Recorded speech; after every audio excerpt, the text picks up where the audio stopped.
Shalom Bapak Ibu Saudara yang terkasih di dalam Tuhan. Kita kembali bertemu. Semoga Bapak Ibu tetap sehat, diberkati Tuhan, dan dapat menjalankan hidup pemberian Tuhan dengan baik. Dan kita akan bersama-sama merenungkan firman Tuhan. Terlebih dahulu kita bersaat teduh, memohon pertolongan Roh Kudus.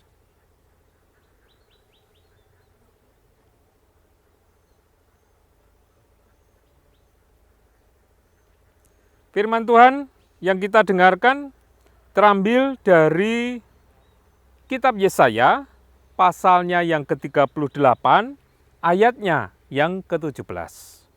Sesungguhnya penderitaan yang pahit menjadi keselamatan bagiku. Engkaulah yang mencegah jiwaku dari lubang kebinasaan, sebab engkau telah melemparkan segala dosaku jauh dari hadapanmu. Bapak Ibu Saudara, di belakang saya ada pohon, pasti Bapak Ibu tahu lah ya, pohon pepaya. Ini di belakang saya. Dan di sebelah sini, itu juga ada pohon pepaya. Kira-kira Bapak Ibu bisa membedakan tidak dua pepaya ini apakah sama? Sepintas memang sama. Sama karena buah pepaya ya, tapi beda. Bedanya di mana? Bedanya kita bisa lihat kalau di sini bunganya itu di pangkal dahannya. Sedangkan yang ada di sini itu menjuntai, nah, panjang. Dan kebanyakan umumnya yang dipakai untuk jamu ya, ini. Ya, ini. Ini biasanya pahit ini, pahit dan getir. Saya pernah mencoba. Ya, pahit dan getir tapi sangat berkhasiat. Salah satunya adalah untuk menjaga kesehatan hati. Nah, tapi memang tidak semua orang mau jamu pepaya. Bahkan ada istilahnya kalau orang Jawa gudangan. Pakai daun pepaya pun nggak mau kalau pahit. Tapi mintanya yang sudah tidak lagi berasa pahit. Padahal seperti yang dikatakan oleh firman Tuhan tadi, Yesaya dengan yakin, dengan kuat, atau dengan iman. Ia mengatakan demikian. Sesungguhnya penderitaan yang pahit menjadi keselamatan bagiku.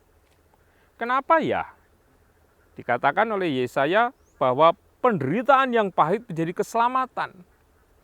Karena kalau kita hidup selalu enak, selalu damai, selalu senang, selalu bahagia, tentu kita tidak akan merasakan, bahkan mempunyai penghargaan terhadap hidup dan kehidupan kita. Ketika kita nyaman saja, kita merasa bahwa hidup ini kan enak, sudahlah, santai aja, ya nanti-nanti saja, semuanya enak. Gitu. Tetapi kalau kita mengalami penderitaan, justru kita beruntung, kita diberi kesempatan menderita, walaupun tidak kita suka. Semua orang tidak akan mau untuk menderita. Pilihnya kalau ada jalan tanpa penderitaan, ya itu yang kita pilih kan. Padahal seperti firman Tuhan, ketika kita menderita kita bisa tahu bahwa hidup kita terbatas, diri kita terbatas. Yang pertama itu. Yang kedua, bahwa hidup ini berharga. Apa yang Tuhan berikan dalam keterbatasan waktu hidup kita ini, ada sesuatu hal-hal yang indah, yang hebat, yang bisa kita wujudkan melalui penderitaan, melalui keterbatasan hidup kita.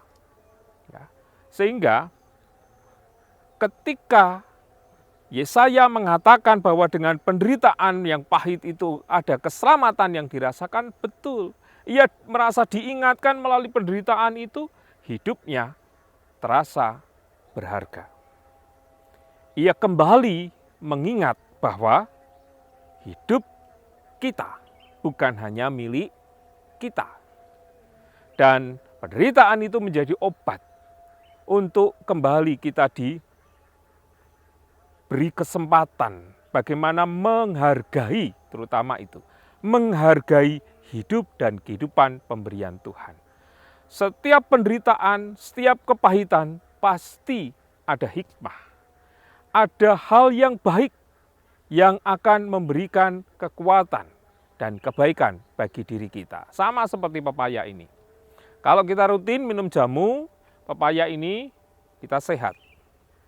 Ada di internet, silakan mencari manfaat mengkonsumsi daun pepaya, terutama daun. Atau kalau enggak ya bunganya ini, daun pepaya. Sekalipun pahit, tetapi dia berkhasiat. Ya. Kayak kita sakit lah, kenapa kita harus minum obat pahit? Ya, supaya kita sehat kembali. Ya. Supaya kemudian kita ingat bahwa hidup sehat itu sungguh berharga. Maka kita harus berhati-hati menjalankan hidup pemberian Tuhan dan terus menghargai apa yang sudah Tuhan berikan di hidup kita. Nah, pada kesempatan ini, mari bersama-sama kita belajar bagaimana memaknai setiap penderitaan yang kita alami. Sekalipun terasa pahit, kata firman Tuhan melalui Nabi Yesaya, menjadi keselamatan bagi kita. Kepahitan bukan akhir dari segala sesuatu, atau beban yang demikian besar, tetapi justru kepahitan menjadi keselamatan bagi kita. Kita semakin merasakan hidup, kita semakin merasakan anugerah hidup pemberian Tuhan.